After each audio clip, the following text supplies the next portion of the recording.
70 kilogram tutuyor, nohutları tutuşunu geçirer. Ne derya avdi iyileşimi de kıyınaya atavatlanma Türkmenistan'dan katlaşan ne dular mutlaka kıyınaya olur Kırgızistan devletinden yine de tutuşu başlama için adat Allah verdi iki turbanım yani iki pehlivanın şokçanın ortakına çağırdı yine de olur ya şoktan ediliyor.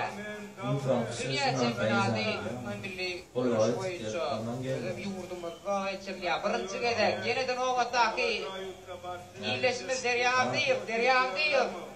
Yine de bu yerde değil de mutlaka kulellihan derya değil. Bu yerde değil de mutlaka kulen yanlış.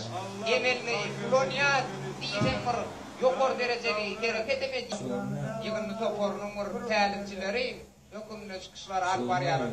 Yukarı derecede tayarlap getirmeye başarıp duruyor. Ne?